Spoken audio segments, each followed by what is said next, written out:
From labor, we move on to energy, and the country is likely to go through another cycle of load shedding as a result of the continuous shutdown of the VRA T3 plant at Obuasi, despite the inflow of gas from the West Africa gas pipeline. Now, for well over 3 months, the 132 megawatts capacity thermal plant, which was shut down due to an explosion at portions of the plant, is still not operational.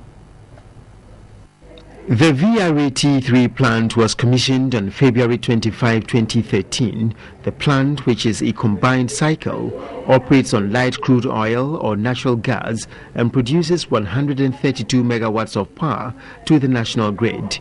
An explosion, however, occurred at the plant barely 4 months after commissioning. The actual cause of the explosion is yet to be established.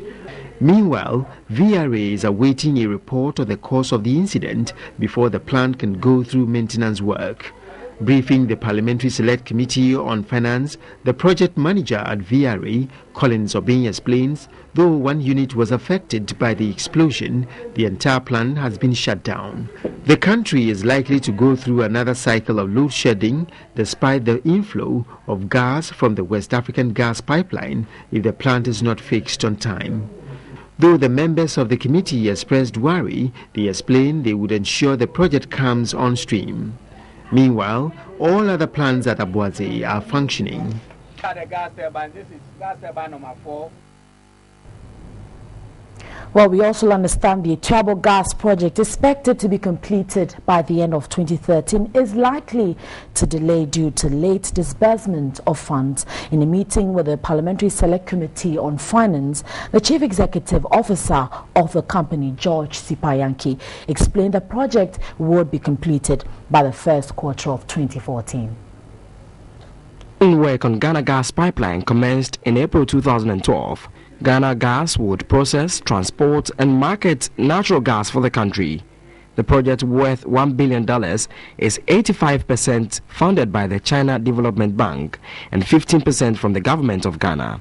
The project, which was expected to be completed by the end of the year, would not meet its deadline. Chief Executive of Ghana Gas, Dr. George Sipayanki, blames this on late disbursement of funds. We have finished laying the pipes.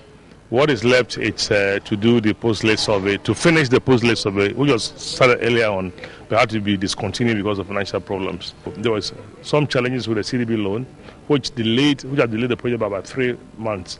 Luckily that has been resolved now, and but the time that you've lost that time, and you're not trying to recover the time.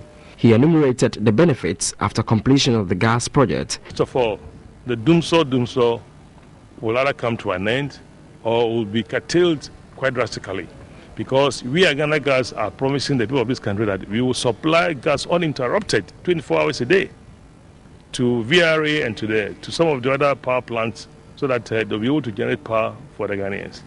Member of the Parliamentary Select Committee on Finance, Anthony Okutosei, said Parliament would ensure challenges are resolved. CDB loan. You recall that all of us were told about the delays that was going on. As a committee, we believe it's a very important project, so we needed to have an on-site inspection, listen to them, and to see how, as a committee, we can facilitate the completion of the project. So that when we are arguing for pushing the government to accelerate its work, we are able to do it. So